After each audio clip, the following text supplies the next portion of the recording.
Şu an Dualtron Thunder 3'ün bu gaz tetiğinden hiç memnun olmadım gerçi. Yani bugün itibariyle daha önce de biraz hissediyorum ama bugün tam olarak fark ettim. Gaz tetiği çok hassas değil. Yani çok hassas ayar yapamıyorsunuz gaz tetiğinde. Yani o yüzden Thunder 3'ün gaz tetiği, gaz kolu iyi değil arkadaşlar. Bunu söyleyeyim size. Hassas bir şekilde gazda ayarlama yapamıyorsunuz. Bugün bunu iyice fark ettim bu yolda. Çünkü istediğim gazı bir türlü ayarlayamıyorum. Burası bayağı bir yokuş olmasına rağmen sanki cihaz fren yapıyormuş gibi. Cihaz gayet kendi kendine rahat akıyor yani. Öyle baş aşağı salmıyor kendini. Niyeyse anlamadım yani. Hızlanmıyor. Şu an ancak 30'a geldik. Yani 30 km hızlarla gidiyorum şu an. Burası da bayağı bir yokuş. Şu emniyet şeridinin olması çok iyi oldu ya. Yani şu ana yolda emniyet şeridi bizim için kurtarıcı rol oynuyor ama yani bu emniyet şeridine cam, şişe ne bulursa atıyorlar bazı yaratıklar. O yüzden biraz tehlike var yani buralarda lastik patlaması konusunda. Yani duyarlı olmak lazım, insan olmak lazım. Rabbim herkese insan olarak dört dörtlük yarattı. Fıtratı, daha doğrusu nasıl derler? Hani bilgisayarlar işletim sistemi kuruluyor ya. O işletim sistemini insanın içine yerleştirip o şekilde dünyaya geliyor insan. Fakat o işletim sistemini zamanla eklemelerle, çıkarmalarla bozuyorlar ve günümüzdeki bu yaratıklar piyasaya çıkıyor arkadaşlar. Özetleyebileceğimiz en iyi şekil bu. Bunlar tabii bunu yaparken Allah diyor ki başıboş bırakılacağınızı mı sandınız? Sizi dünyaya gönderdik ama başıboş değilsiniz diyor yani. Kendi başınıza değilsiniz. Her yaptığınız yazılıyor, çiziliyor, bir yerde toplanıyor, kayda alınıyor. Gözlerin dehşetle bakacağı bir güne uyandığınızda yani hani diyoruz ya bu Allah bunun belasını niye vermiyor? Allah bunun cezasını niye vermiyor? Allah da diyor ki size buna cevap gözleri dehşetle bakacağı bir güne uyandıkları güne sakladık biz onu. Hesap. Bakın dikkat edin. Gözlerin dehşetle uyandığı, açıldığı bir güne sakladık diyor. Dehşetle açıldığı bir güne. Yani çok zor bir güne.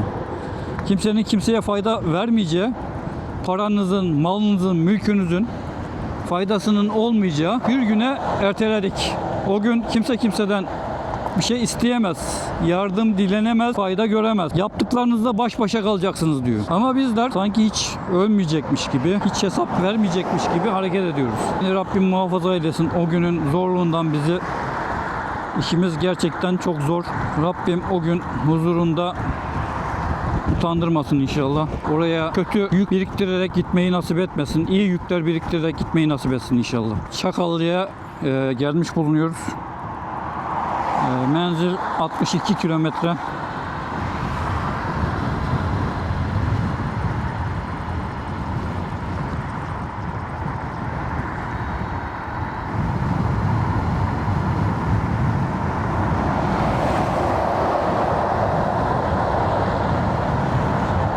Geri dönüşte karayolunu kullanmamaya karar verdim şu an. Şuradan eski bir yol var.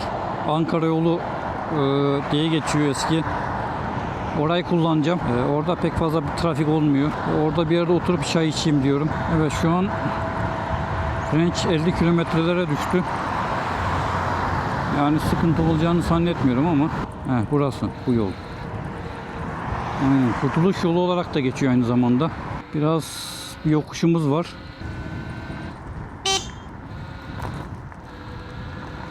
Şöyle doğanın içinden yol alalım.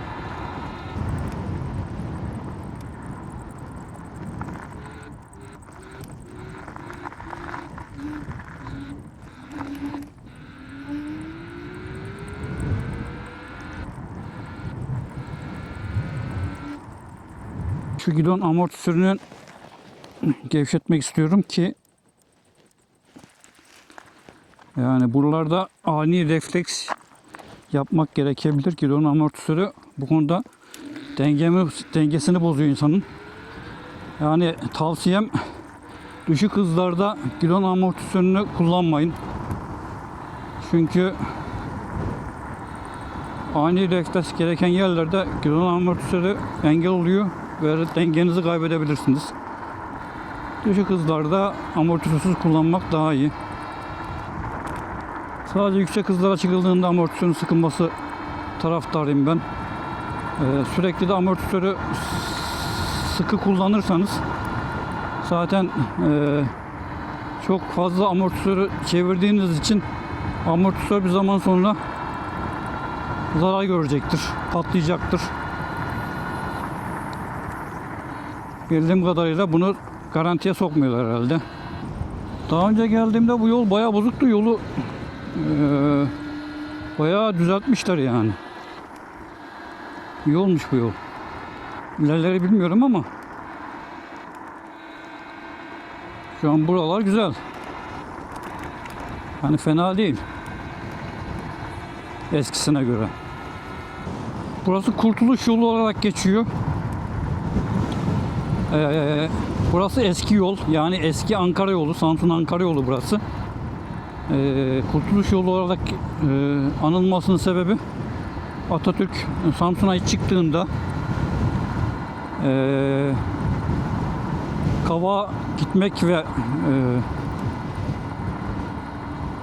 iç kesimlere gidebilmek için bu yolu kullanmış. Samsun'a ilk 1919'da ayak bastığında bu yolu kullanarak Kavak'a geçmiş. Oradan da diğer illere geçmiş. O sebepten dolayı buranın adı Kurtuluş Yolu. Şu an bu üzerinde gitmiş olduğumuz yol. Yolun yani ne sürpriz yapacağı belli olmuyor. Çünkü biz küçük tekerli araçlar olduğumuz için yolun bozuk olması bizim için her zaman sıkıntı. Evet, şurada durabiliriz herhalde ya. İyi bir mola verdim burada. Çayımı içtim. Takımlarımız yerinde. Ve yola tekrar çıkıyorum. Bayağı bir zaman kaybettik ama bayağı da bir dinlendim. Eski Ankara yolundan devam ediyoruz. Kurtuluş yolundan.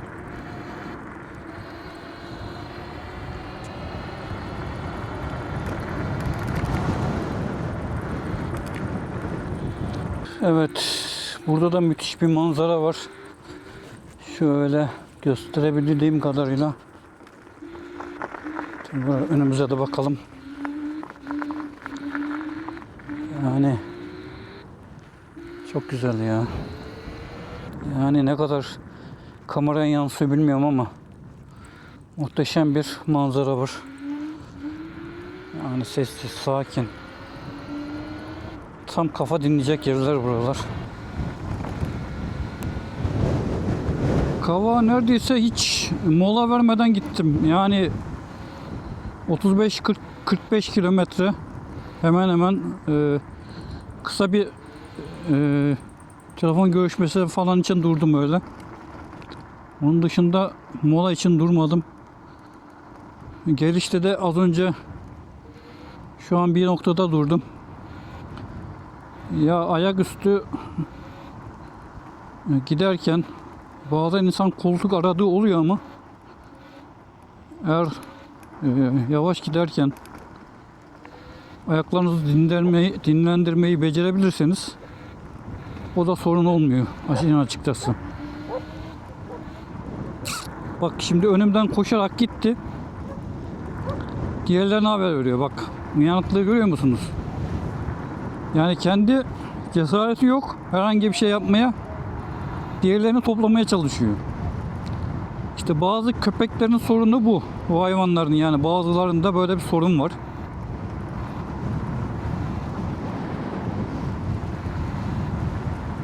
Genelde bu saldırgan tipler bunlar zaten. Yani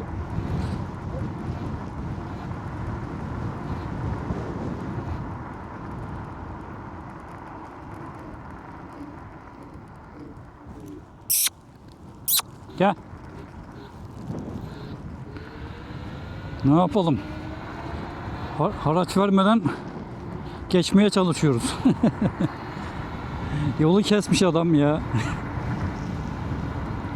Bir şekilde anlaştık. Evet, burası Mamur Dağı. Bambaşka bir hava var burada yani. Böyle bir güzel esinti var. Serin serin esiyor. Artık yazın da son dönemleri, Ağustos'un sonuna girdik. Yani havalar sıcak olsa dahi gündüzleri, akşamları serinlemeye başlıyor ve gündüzde bazen bu esen rüzgardan bunu hissediyorsunuz. Rüzgar daha bir serin esiyor yani. Yazın ortasına göre. Mesela şu an ben rüzgarın serinliğini hissediyorum bayağı. Hızım 25 yani, çok değil. Benim hızımla alakalı bir durum değil bu. Evet, daha önce buraya Arixpex'e de gelmiştim ben. Şurada kahvede durmuştum.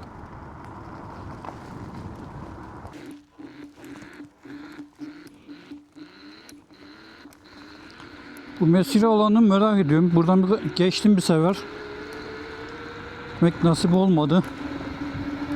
Bir bakalım nedir ne değildir. Ne kadar gitmemiz gerekiyor.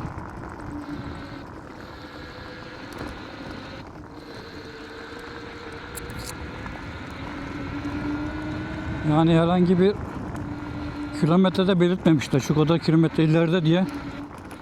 Bir bakalım ne kadar gitmemiz gerekiyor. Ama yol bayağı bir gidiyor yani.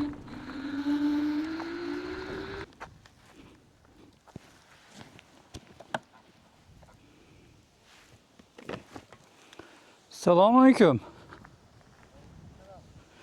Mescidenin alanı burası mı? Ya ben ilk defa geliyorum, bilmiyorum da. Geçerken dedim bir sapayım, nedir bu Mamur Dağı deyip duruyorlar. Kadir Şenlik alanı bura. Bura değil mi?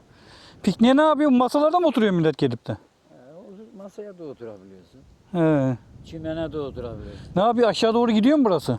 Böyle komple da. He, komple. Ha. Ne, belediyenin mi burası?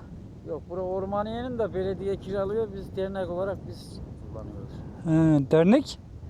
Çelikalan He, derneği de. anladım. Ha. Burada ne var? Düğün salonu gibi bir şey mi var orada? Düğün yapıyoruz ha burada. He, orada düğün de yapılıyor. Evet. Güzelmiş burası, havadır. Düğün vardı bu. Vallahi yaz için güzel yani. Güzel olur burada düğün. Evet. Yani.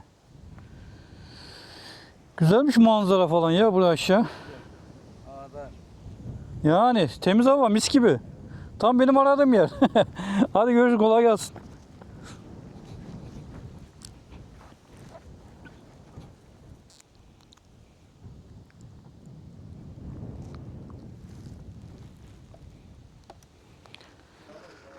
Burada düğün de yapılıyormuş.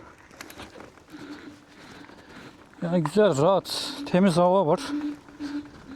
Böyle sessiz, sakin bir köşe bulursanız burada oturup akşam edilebilir. Mescit var. Yol bozuk olduğu için cihaza çok yol vermiyorum.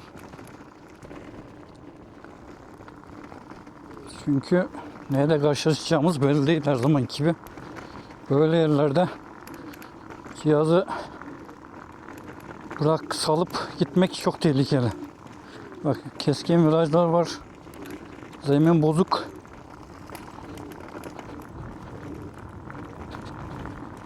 Yani gazlarken her zaman durmayı da hesap etmek lazım. Çünkü hesap etmediğiniz zaman bu cihazlarda diğer araçlar gibi böyle durmak çok kolay değil bazen. Mesela yeni gruptan bir arkadaş kaza yaptı, hem de bisiklet yolunda. Kolunu kırdı, kaburgasını kırdı. Söylediği, anlattığına göre 25'te 30'lu hızlardaydım diyor. Tek motor çalışıyor. Cihazda Onvo RX4. 30'lu hızlarda giderken bisiklet yolunda, yolun kenarında oturan insanlardan birinin küçük çocuğu, yani piknik yapıyorlar orada bisiklet yolunun sağında solunda oturuyorlar. Bir şeyler yiyip içiyorlar. Çocukları da bazen başıboş bırakıyorlar. Böyle şeylerle çok karşılaşıyoruz bisiklet yollarında. Benim başıma da geldi birkaç defa. Çocuğun biri yola atlıyor. Bizim arkadaş da kırıyor direksiyonu ve frene basınca cihaz takla atıyor. Söylediğine göre ön frene asılmadım, arkaya asıldım diyor ama nasıl olduysa bilmiyorum yani. Cihaza takla atıyor 30 hızlarda. Düşünün yani 30 hızlarda takla atmış. Ve kolunu ve kaburgasını kırdı. Ve cihazı da sattı. Yani böyle bir kötü tecrübe yaşadı. Ve bir daha da o cihaza sattığına göre binmek istemiyor işte. Yani bunda şimdi soruyorum. Yani hepimiz kendimiz için değerlendirelim. Suç kimin? Skuter kullanıcısının mı? Kullanıcının o arki refleksini bilmiyoruz. Nasıl bir refleks verdi? Ön frene mi asıldı? Onun demesine göre dediğim gibi ön frene asılmadım abi dedi. Önce arkaya asıldım dedi. Normalde arkaya asıldığı zaman taklatmaması lazım. Çünkü çok arkası sağa sola kaçar cihazın. Lastikleriniz iyi değilse. Yani şimdi burada çocuğu yolun ortasına salan tabi %100 bence kusurlu. Yani bir bisiklet yolunda kıyısında kenarında oturan insanların küçük çocuklarına çok dikkat etmesi lazım. Yani orada bugün elektrik skuter yerine bisiklet de vurabilir o çocuğa. Yani bazen bisikletler de çok hızlı geçiyorlar. Yani ben o bisiklet yollarını hiçbir zaman için güvenli görmüyorum arkadaşlar. Yani açık konuşayım. Hiçbir zaman içinde görmedim. Çünkü ben bisiklet yolunda giderken gerçekten çok ürküyorum. Çünkü ne zaman önünüze hayvan, çoluk, çocuk, insan atlayacağı belli olmuyor. İnsanlar boşta bulunup yola atlayıverirler. Sanki yani orası normal bir yürüyüş yoluymuş gibi. Yani ilk başta insanlara ben çok kızıyordum bu yönde. Ama bir gün skuturu bıraktık. Bir kenara karşıya geçtik. Arkadaşlarla oturuyorduk. Kahve almak için. Ve yolun karşısından tekrar bu tarafa geçerken ben de baktım, refleks olarak birden yola atlamışım. Yani yolun sağına soluna bakmadan. Yani nasıl oluyorsa orada dikkat etmiyoruz yani. O bisiklet yolu olduğunu bir an için unutuyoruz oranın. Orada birinin gelip geçeceğini de unutuyoruz. Böyle bir durum var. Yani bilmiyorum. O yüzden bisiklet yollarını güvenli bulup da bisiklet yollarında kesinlikle sürat yapmayın. Zaten normalde bu skuterlar 25 km hızla sınırlı. Onun üzerinde zaten kaza yaptığınız zaman o yolda kesinlikle suçlusunuz. Tespit edilirse. Ya sahiden ben de 25'in üzerine kimsenin çıkmasını tavsiye etmiyorum o yüzden. Genelde de kendim de çok acil bir durum olmadığı sürece o hızlardan yukarı çıkmamaya çalışıyorum. Kendim ona göre ayarlamaya çalışıyorum işin açıkçası.